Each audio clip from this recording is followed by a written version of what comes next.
E eu queria hoje aprofundar um pouco mais sobre a igreja. O 9º artigo do credo, o credo, como vocês sabem, tem 12 artigos. A gente estuda isso no catecismo, né? Então queria já passar para o 9º, fala o seguinte: creio na Santa Igreja Católica.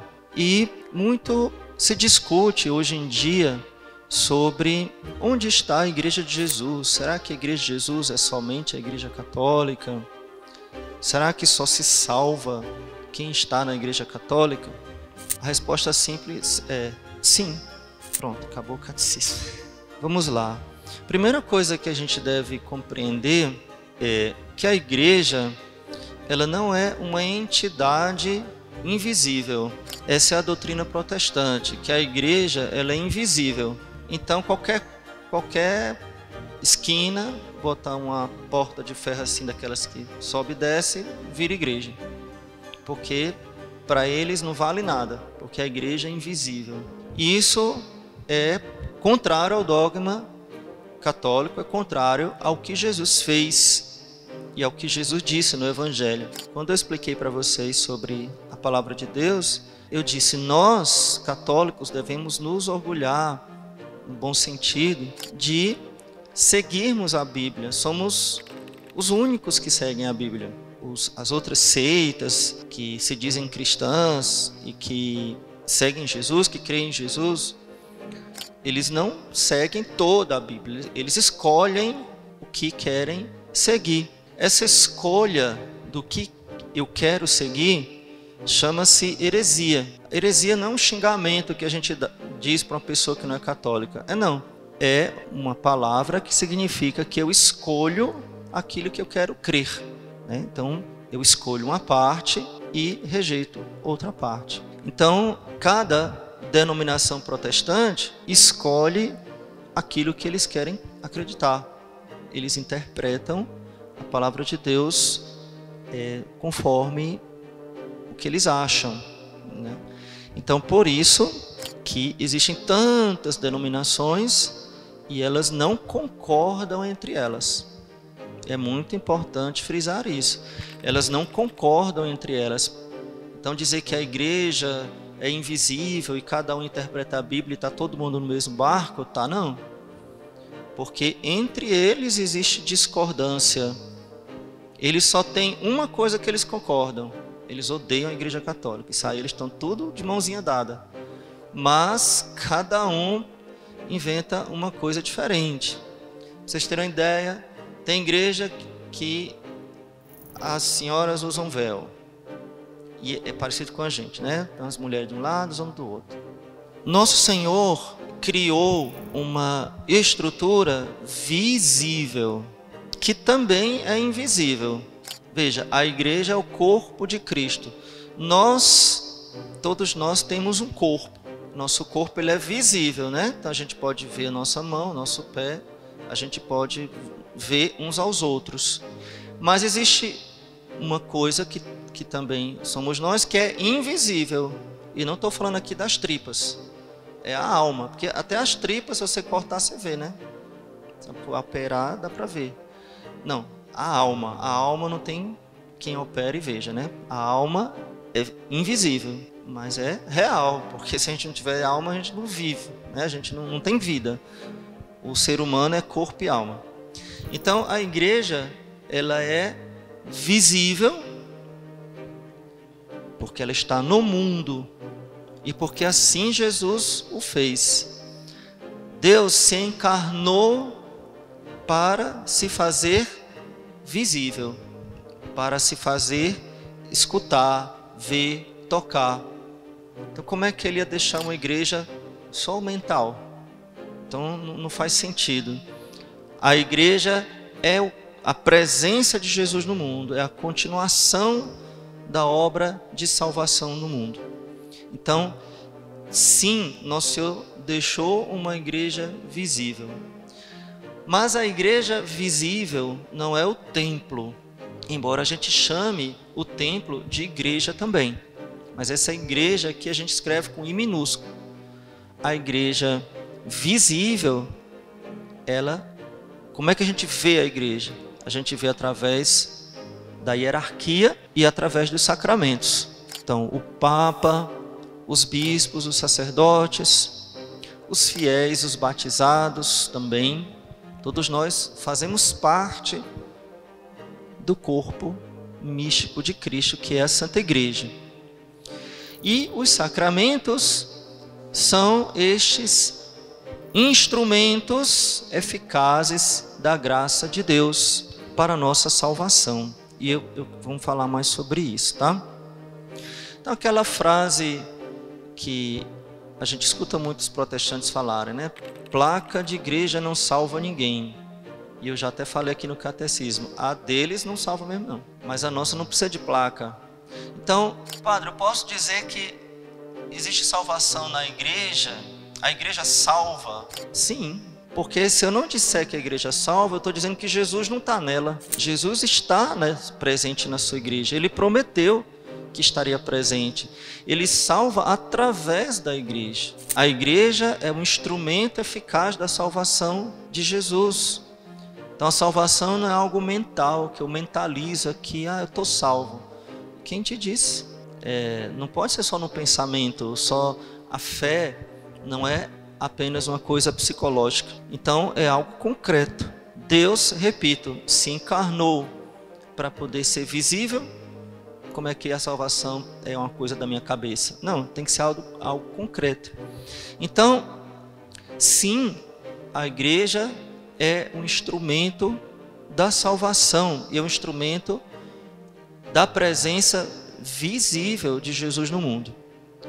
Visível, repito, através da hierarquia, através também dos membros da igreja, dos batizados. Então, cada um de nós somos filhos de Deus, somos batizados. E também nós fazemos a igreja ser visível no mundo, né, pelo nosso testemunho. E também pela pregação da hierarquia, como eu falei, né? Não só a pessoa do padre, do bispo, do papa, mas a pregação, o ensino, a evangelização e os sacramentos. Então ela se torna esta presença de Jesus no mundo. Outra coisa muito importante, e agora para a gente entender, eu sei que eu já falei sobre isso anteriormente, mas repetindo para a gente ficar bem claro na nossa mente. Essa igreja visível, ela é invisível no sentido que a graça de Deus age através dela e nós não vemos a graça de Deus. Cadê a graça, né? Então o Espírito Santo de Deus, a terceira pessoa da Santíssima Trindade, é quem age na nossa santificação. Então Deus está presente e Ele é invisível. Então existem elementos que são visíveis porque nós somos homens, seres humanos. Então nós precisamos ver, tocar, sentir. Nós precisamos disso. E Jesus fez os sacramentos justamente com coisas que são concretas. A salvação, se você prestar atenção, vem através de coisas materiais, concretas, que eu sinto. Vou dar um exemplo. O batismo. Tem a água. A água é uma criatura, é concreto, está lá, molha a cabeça da criança, né? A crisma. Então tem imposição das mãos do bispo, tem o óleo.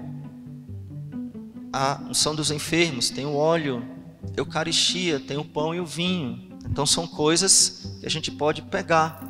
Padre, a confissão, seus pecados, ou são invisíveis, né? São bem concretos, eles existiram, né?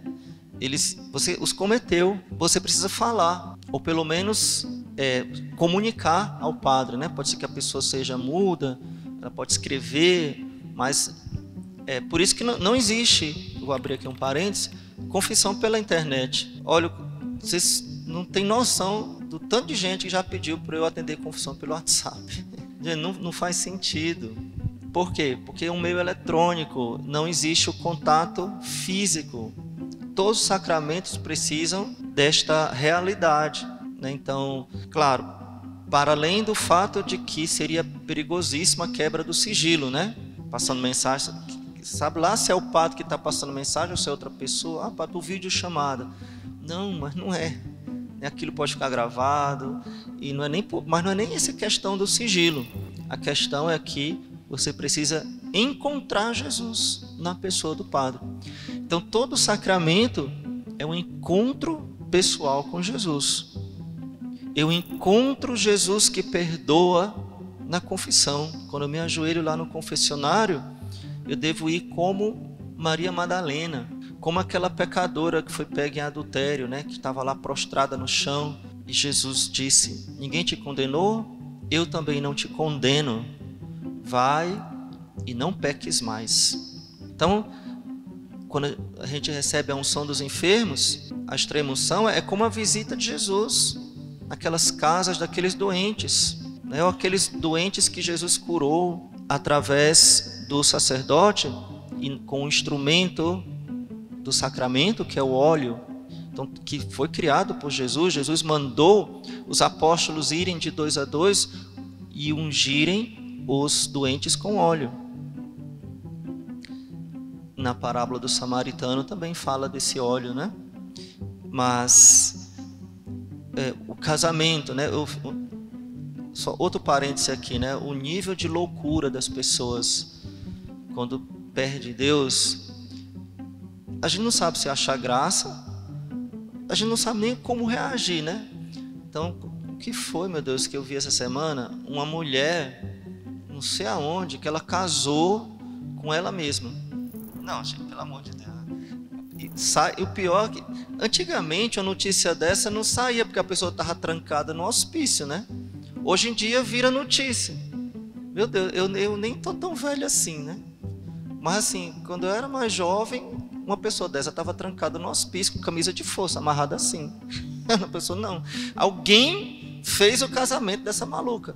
Ela estava lá, vestida de noiva, ela casou com ela mesma, que ela se ama muito. Mas o melhor vai vir agora. Quer saber do melhor? Ela não aguentou e se separou. Agora, se nem ela se aguenta, meu Deus, ela não podia casar, porque imagina um homem aguentar uma mulher dessa, que nem ela se aguenta. Ela casou com ela mesma, ela se separou. Gente, eu não sei não, né? Então, o sacramento precisa de um homem e de uma mulher, né? Precisa dos dois, né? O homem e da mulher tem que ter os dois. E assim vai, né? Então, sim, Jesus salva através da igreja. A igreja, essa presença de Jesus no mundo, é o instrumento da salvação de Deus. Ponto. Então, é um dogma, não é questionável isso que eu vou falar agora. 2 pontos. Fora da igreja não há salvação. Então, não há salvação no budismo, não há salvação no shintoísmo, não há salvação no islamismo, não há salvação nos mormons, no testemunho de Jeová, não. Porque eles estão errados. Porque se eles estivessem certos, então Jesus estava errado. Então quem é que está certo? Jesus ou eles? Eu fico com Jesus. Vocês ficam com quem? Jesus, né? Ponto. Não tem o que discutir, o que ficar brigando na internet e ficar rasgando as vestes. Só existe uma verdade, né? A pessoa, loucura no mundo, tem muito, né? A gente, não, na minha opinião, esse é azul. Problema seu. Você pode se internar, mas isso aqui não é azul. Isso aqui é vermelho. Esse banco aqui, essa almofadinha é vermelha. Pergunto, mas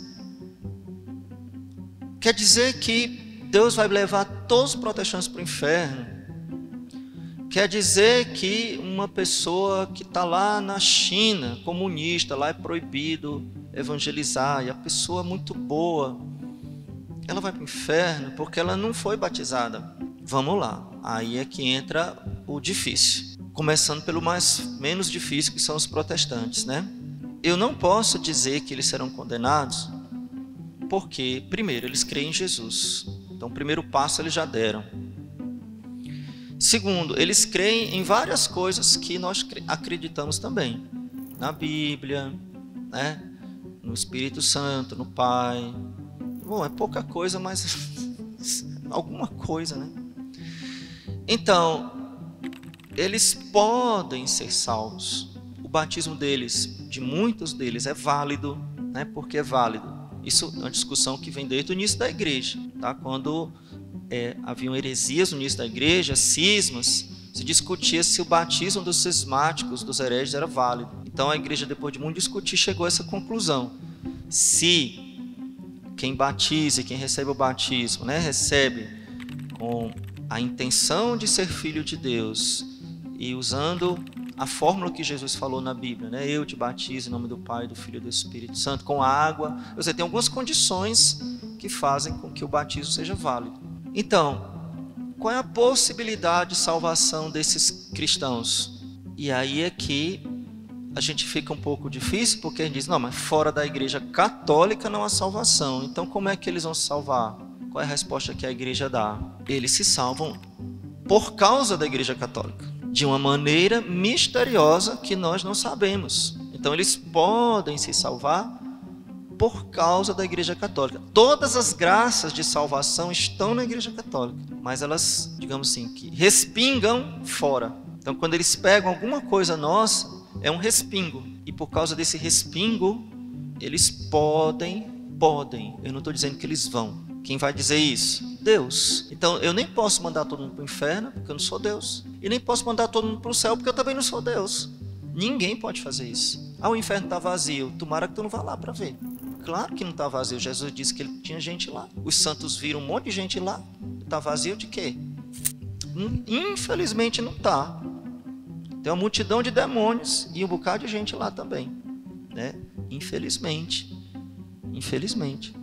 Então, certas frases de efeito, certas palavras assim para agradar os outros, que é para agradar os outros, para passar de bonzinho, agrada o mundo, mas não agrada a Deus, né? Então, a gente tem que dizer o que é certo, né? Não temos ódio, aquele povo. Não, a gente ama, a gente gostaria que eles fossem católicos. E a gente até reza para que eles voltem para a igreja. Então, a gente deseja que as pessoas se tornem católicas. Por quê?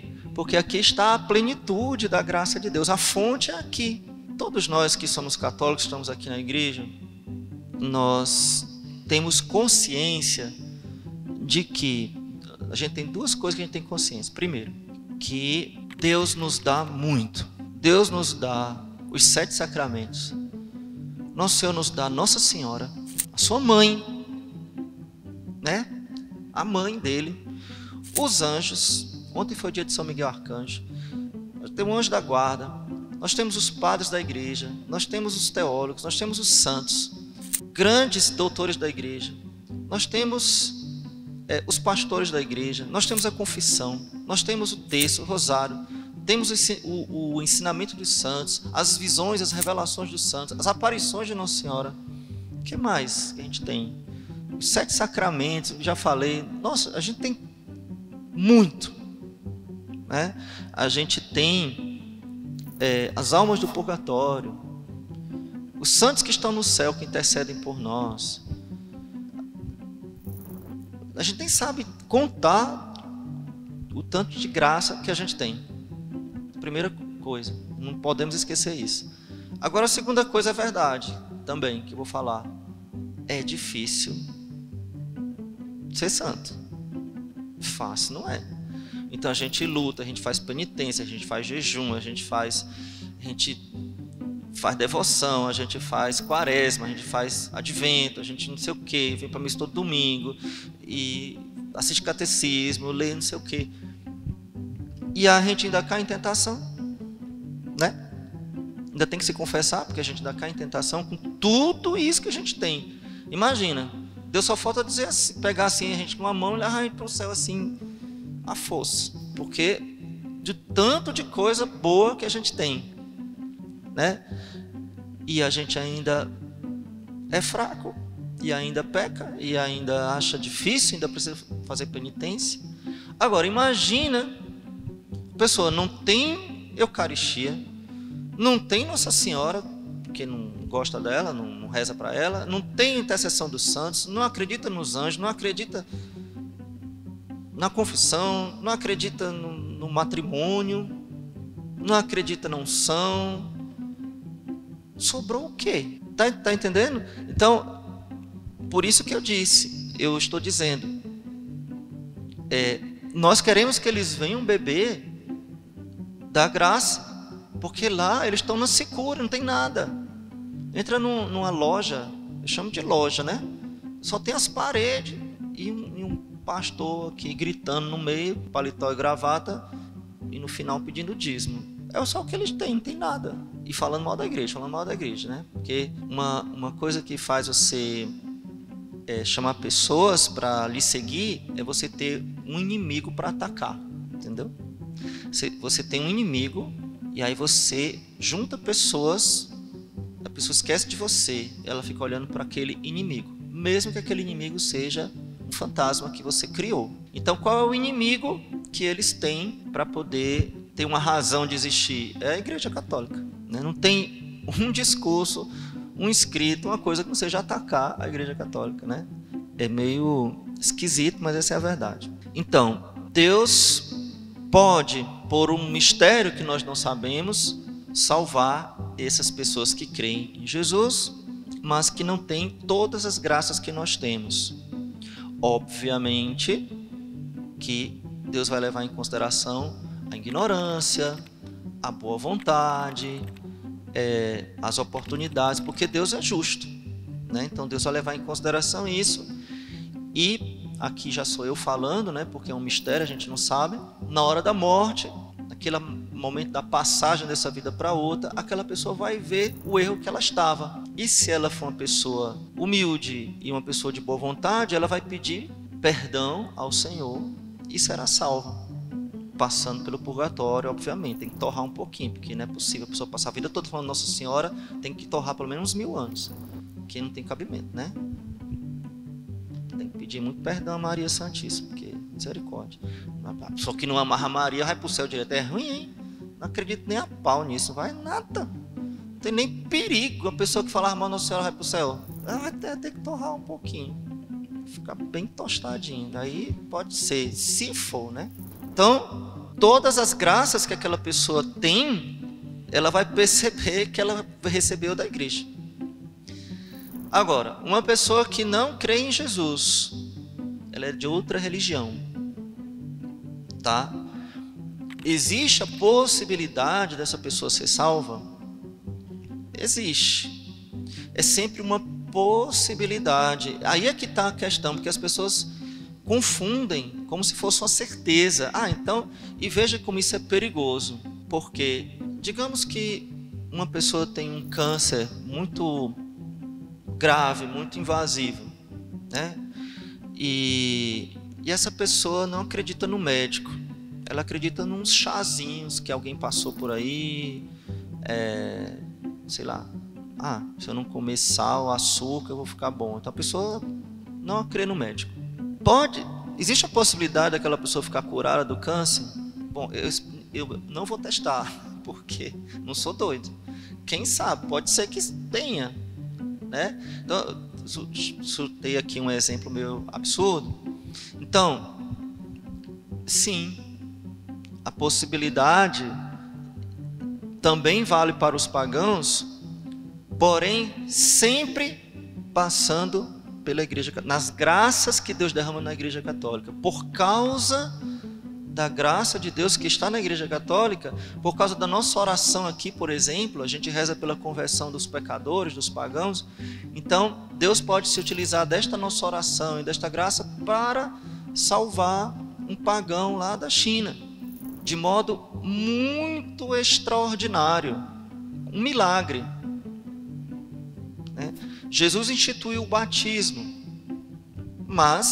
e todos os sacramentos, mas ele não está preso ao que ele mesmo criou.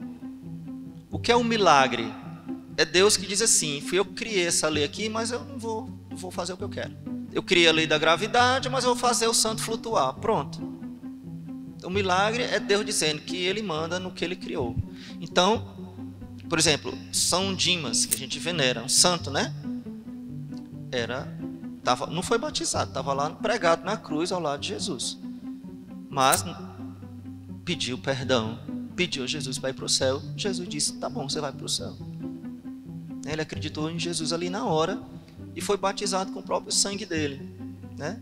Então, foi para o céu, né? E a gente venera. Curiosidade, podia botar numa gincana isso, né? Vocês sabem qual era o nome do outro ladrão? Um que é santo é São Dimas, e o outro? Vocês sabem? Quem sabe? Vai ganhar nada, porque não tem nada para dar. Gestas, chamava-se Gestas. Isso é tradição, né? Não tem escrito em lugar algum, é tradição. Sempre chamou o outro ladrão de Gestas.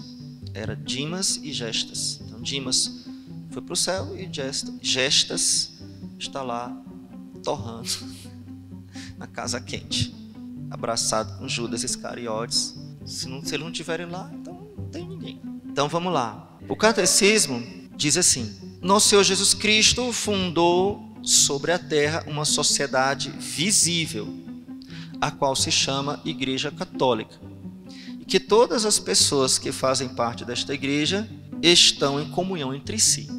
Então nós estamos em comunhão entre nós.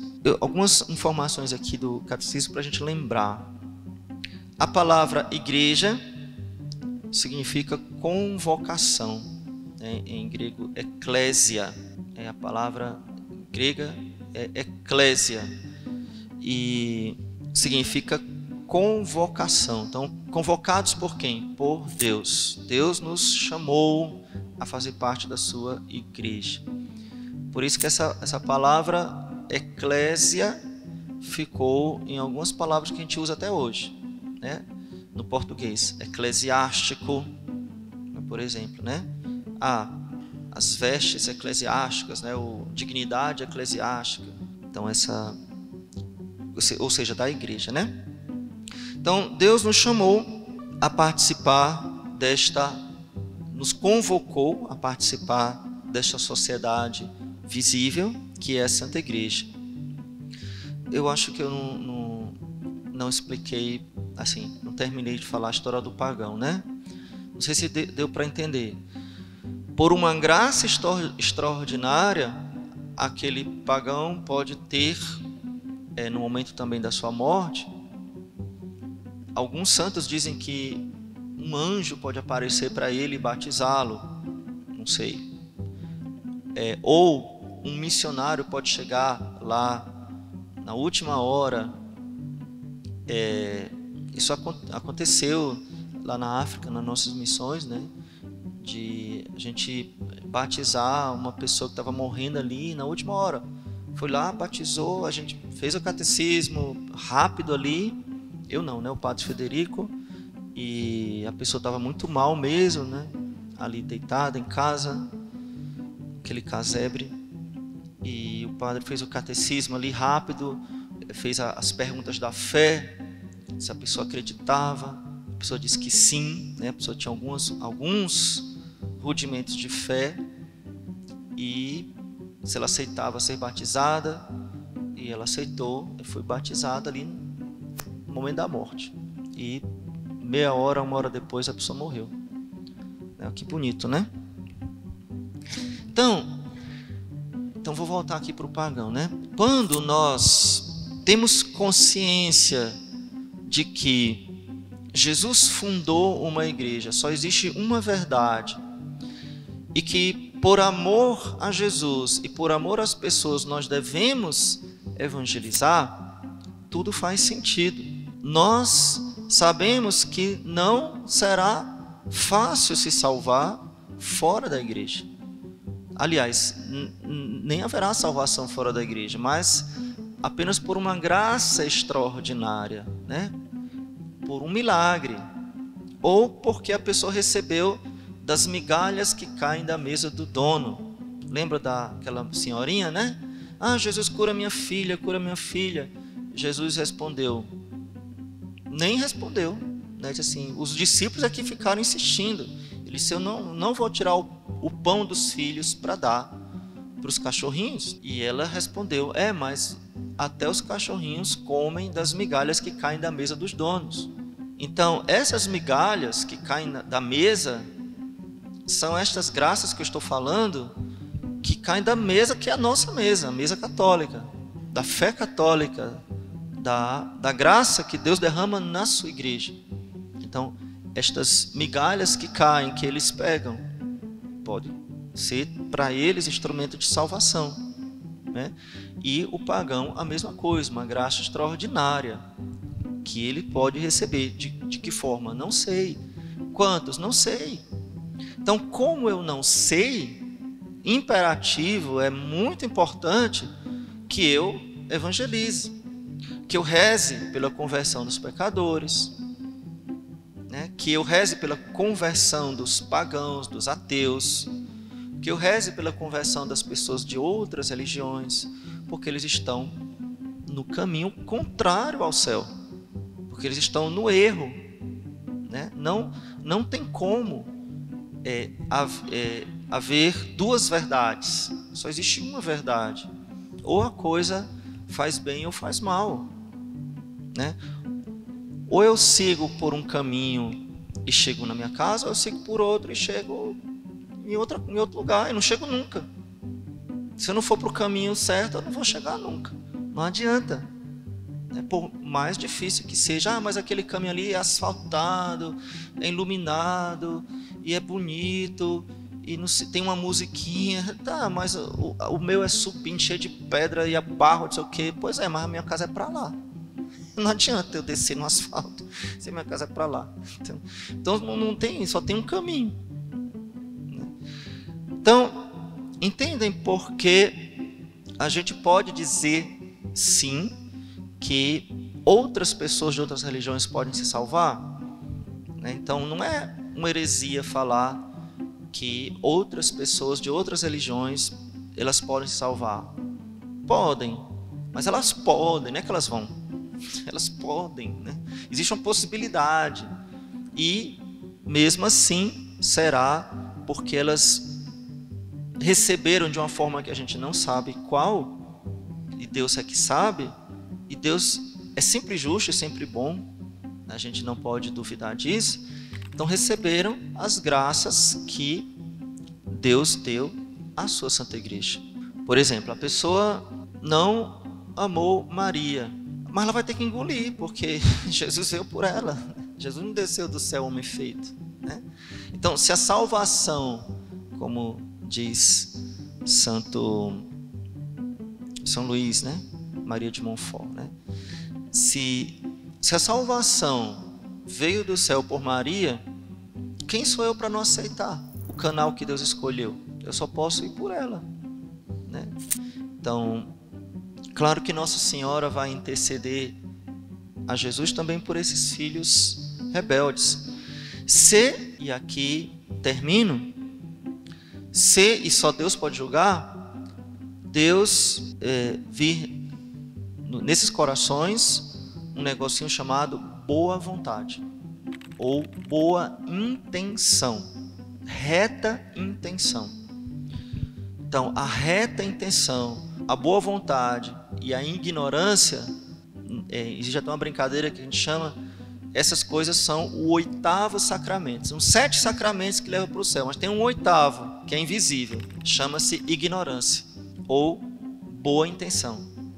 Então, eu gosto de dizer também que tem um ditado que todo mundo fala, que ele está errado. Para mim é o contrário. O ditado é assim: de boa intenção o inferno está cheio. Não mesmo. De boa intenção o inferno está vazio. De falsa intenção o inferno está cheio. Mas se a pessoa tem boa mesmo, reta intenção, ela não quer errar. Ela quer acertar. Então, eu quero muito conhecer a verdade. Eu quero muito acertar. Mas ainda não achei. Mas eu tenho boa intenção. Então, ou Deus vai providenciar para que essa pessoa, ainda nesta vida, encontre a verdade, ou na hora da morte ela vai encontrar. Aí quando ela encontrar, ela diz: nossa, era isso que eu procurava, só que eu não sabia, né? Então, Deus vai levar em consideração isso, esta reta intenção. E aí existe inclusive, um nome que nós damos, São Pio X fala isso no Catecismo, para esse tipo de coisa. É o batismo de desejo. Então existem 3 batismos. O normal, que é o batismo com a água. O muito extraordinário, que é o batismo de sangue, que foi o de São Dimas e dos mártires que morreram antes do batismo, né? Os catecúmenos que morreram, mártires. E o batismo de desejo, que é a pessoa que quer muito a verdade. Se ela, e Deus sabe tudo, né? Se ela visse, se alguém dissesse para ela, ela iria aderir, ela iria crer com muita facilidade, mas infelizmente ela não teve essa possibilidade. Então a gente pode dizer que aquela pessoa, porque não existe, ninguém entra no céu se não for batizado, né? Então essa pessoa, ela vai receber o batismo de desejo. Ela deseja, mas ela não sabe. Mas ela deseja muito, ela tem reta intenção. Ela segue a consciência dela. A consciência que diz, faça o bem e evite o mal. Então mesmo a pessoa, sei lá, pagã, ela sabe que não pode matar os outros, porque isso está dentro da alma dela. Então ela vai seguindo, ela quer fazer o bem, ela procura a verdade. Como eu disse, ou ela encontra nessa vida, ou ela vai encontrar na hora da morte. Mas, repito, isso é uma possibilidade, não é uma certeza. Eu não vou arriscar a minha salvação. Talvez eu seja salvo, né? Não. Ou arriscar a salvação dos outros. Entende? Eu sei que o caminho firme, eu sei que a graça de Deus está na igreja, então eu quero trazer a pessoa para cá, para ela beber, não é para cá assim para fazer parte do nosso clube, né? Não, para a fé católica, né? Ela pode até nunca nem pisar aqui, mas que ela seja católica, que ela creia na Santa Igreja. Então, eu sugiro que a gente hoje agradeça a Deus por tudo que nós temos, pelas graças que Deus nos dá, porque às vezes a gente pode esquecer.